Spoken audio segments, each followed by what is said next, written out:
Today we're going to talk a little bit about the Chevrolet C10.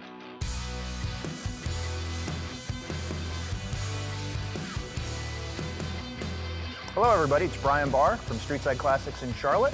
Thank you for joining us here on our YouTube channel. Remember to subscribe to the channel so you can see all the great vehicles across all our showrooms that are arriving every day.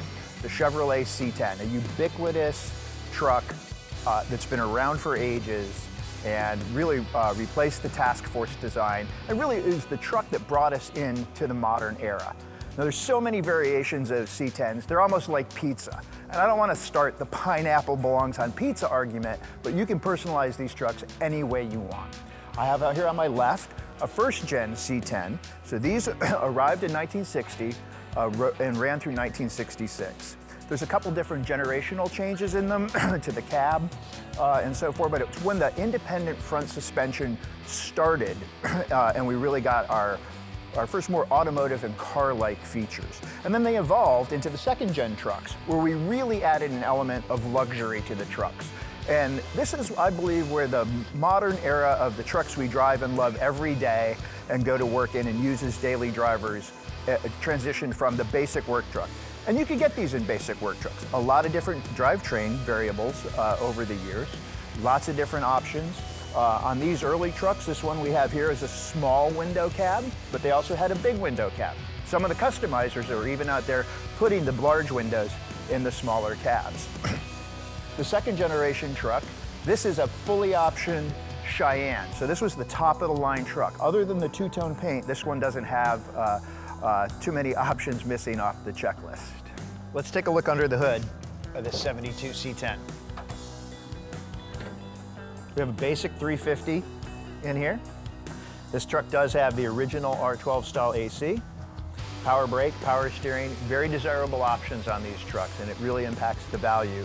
So when you're looking for one of these C10s, first gen or second, power steering, power brake truck is more desirable. This one has a later model 4-barrel carb on it, which certainly improves drivability and performance, but a very, very clean package. And true to its original off the assembly line look. Wonderful driving truck, easy to drive, very modern. By this point in the C10's evolution, you could get these very, very luxurious. The Cheyenne, the Silverado monikers were both introduced back then. Cheyennes, you got nicer interiors, more accoutrements and appointments. Started to get things like AM, FM radios, a variety of drivetrains. We still had our basic 6-cylinder work trucks with 3 on the tree, but you could get big block C10s with automatic and amenities like air conditioning.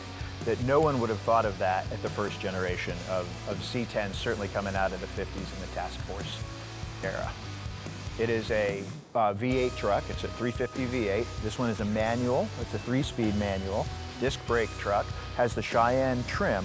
It's not a two-tone truck. Often you'll see the different two-tone combinations on the C10s. Rally wheels. A lot of different options you could do.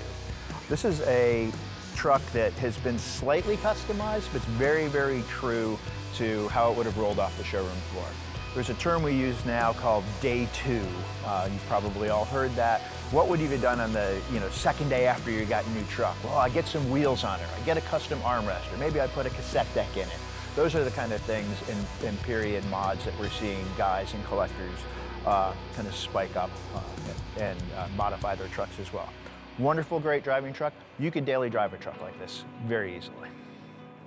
Debuting in 1959 as a 60 model, we got the first generation C10s. And as I had mentioned, there's a couple of variations in these, particularly in the suspension. So the first gen of these had a torsion bar suspension, and that didn't really work out for GM in terms of ride quality that they were shooting for. So in '63, they updated that to a coil spring suspension. There are also minor changes to the cab, the front body work, and such. And you can get these trucks. This one is a full custom, but you can get these trucks with chrome bumpers and chrome grills or white painted work truck bumpers. There's a variety of different options that you could get on these, from a basic work truck with a 6-cylinder and a 3-speed on the column up to V8s and automatics. They were just nudging into that everyday use luxury truck at that point in time. Let's pop the hood on this first gen and take a look at what we've got here on this full custom build. As you can see, this 350 is completely upgraded and dressed out. Aluminum valve covers, lots of chrome accessories, aluminum radiator, modern AC, again, a 4-barrel carburetor, power steering, power brakes, all very, very important. This truck, you've probably heard of vintage air, has a vintage AC conversion. First gen trucks wouldn't have had AC, and it's really a nice option that makes this little hot rod truck completely streetable and a blast at your local cruise-in. I'm sitting in the 72 Cheyenne, and as you can see, this has some neat day 2 modifications, and even maybe year 10 modifications. He's put a custom console in it with analog gauges and a TAC and a CD player, but left it true to its original AM radio. By now you can see we're starting to get much more fancy and sophisticated in these trucks. Wood grain trim, more instrumentation, the seats with the embossed Western design in them, full carpeting, air conditioning. This is really, I believe, where the modern daily driving luxury pickup that we see every day and even many of us drive started. We're sitting in the 65 C10. This is a custom trim level truck, but it's also a custom truck. So this has been upgraded with the more modern bench seat materials. It's vinyl and tweed, a lot of chrome accents, and a custom gauge cluster. We see a lot of this, from digital to analog gauges. This one happens to have odometer, gauges, tacks, full instrumentation in it. A billet steering wheel, 4 on the floor, vintage AC, all really nice touches. And then a nod back to this particular consignor. He's a good friend of ours. He still has cassettes, and he's got an AM/FM cassette in this truck. As I had mentioned, there are large windows and big windows. The large windows are the more desirable of the early first-gen C10s. And there were 2 body styles as well, or excuse me, bed styles is a better way to put it. There was the step side, which we have on this truck, and the fleet side. So in the first-gen C10s, a short box, so a short bed, V8, automatic C10 would be a very, very desirable truck. And that is what you see a lot of people doing. This particular truck has been customized, as we can see. It's got a killer paint job on it with ghost flames, an updated 350, a 4-speed, disc brakes, and it was a long bed truck. So you're going, well, it's a long bed truck, but it's got a step side on it. That's a really cool modification that people are doing now. They're shortening these long bed trucks to make them more desirable in the marketplace. And this particular consignor decided he liked the look of the step side, so he put the step side bed on it. When doing a short bed conversion, which makes the truck more desirable, it also has to be safe. And there are several people out there that make kits to do this. Some are bolt-in, some are weld-in, some are a combination of both. A good frame shop can do that for you as well. Now you can shorten the truck and keep it absolutely stock appearing, or you could go completely wild and put it on airbags and put a 4-link rear suspension in, all of that. You can do a short box, long bed, different box configurations, whatever you'd like.